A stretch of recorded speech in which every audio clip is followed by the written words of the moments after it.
अस्सलाम वालेकुम नाज़रीन, आऊं आहियां तव्हांजो मेज़बान मुदस्सर नज़र बलोच। इबरत टीवी जी एशिया कप बैदि आलमी कप 2023 जे हवाले सां स्पेशल ट्रांसमिशन में तव्हांखे भली कार चवां थो। आलमी कप 2023 जो मेलो भारत में अॼु खां शुरू थी रहियो आहे। जेकॾहिं आलमी कप जी तारीख़ ते नज़र विझूं त 1975 खां 2019 ताईं 12 इवेंट्स थी चुका आहिनि, जंहिंमां सभ खां वधीक ऑस्ट्रेलिया 5 भेरा उहो उनजो चैंपियन रहियो आहे, जॾहिं त वेस्ट इंडीज़ ऐं पंहिंजो भारत ॿ इवेंट्स खटिया आहिनि, जॾहिं श्रीलंका, इंग्लैंड ऐं पाकिस्तान जे हिसे में हिकु टाइटल आयो आहे।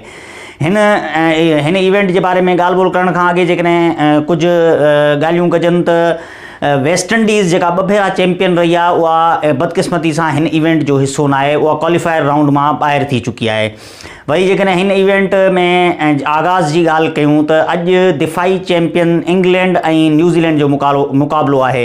न्यूज़ीलैंड इंग्लैंड 2019 जे वर्ल्ड कप जूं फाइनलिस्ट टीमूं आहिनि।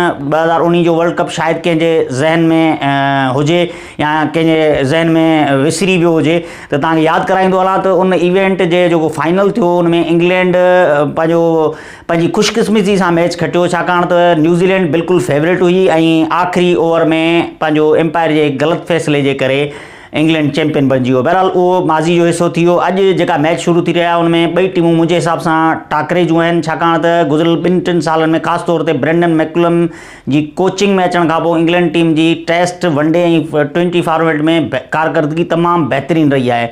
ॿी तरफ़ केन विलियमसन जी कप्तानी में कीवी टीम बि गुज़िरियल 2-2.5 सालनि में सुठो परफॉर्म कयो आहे ऐं ताज़ो वार्मअप मैचनि में न्यूज़ीलैंड जी टीम जहिड़ी रीति पंहिंजी बैटिंग ऐं बॉलिंग खे पंहिंजो जेको आहे हिकिड़ो मुतवाज़िन तौरु साबित कयो आहे। उन मां इहो महसूसु थी रहियो आहे त इंग्लैंड ऐं न्यूज़ीलैंड जो मुक़ाबिलो बाक़ाइदा हिकु टफ मुक़ाबिलो हूंदो। सो ऐं ॿियो जेकॾहिं असां भारत जे पिचिस ऐं कंडीशन्स जे हवाले सां ॻाल्हि कयूं त भारत जे पिचिस ते वॾो स्कोर थियणु आम रिवाजी ॻाल्हि आहे, छो जो उते जो पिचिस जेको आहे बैटिंग खे घणो सपोर्ट कनि थियूं।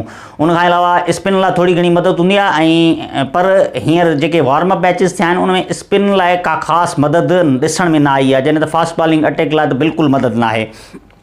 सो जेकॾहिं हिन इवेंट जा मुक़ाबला कीअं थींदा उन हवाले सां ॻाल्हि कयूं त हिन इवेंट में जेका टीम वॾो स्कोर कंदी उन लाइ उहो डिफेंड करणु वॾो मुश्किल हूंदो, छाकाणि त हिकु त मैच मंझंदि शुरू थिए थी, शाम 5-5:30 वॻे खां पोइ ॿी इनिंग शुरू थींदी ऐं 6 वॻे खां पोइ ओस्क माना मार्क पवणु शुरू थिए थी, जंहिंजे करे बॉल ते ग्रिप न थी रहे। सो इन हवाले सां जेका टीम पंहिंजो हदफ़ ठाहे ऐं उनखे डिफेंड करण जी कोशिशि कंदी उन में उहो नाकाम थी सघे थी।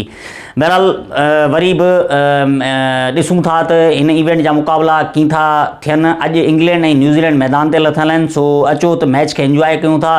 तेसिताईं पंहिंजे मेज़बान मुदस्सर नज़र बलोच खे ॾींदा इजाज़त। अल्लाह हाफ़िज़।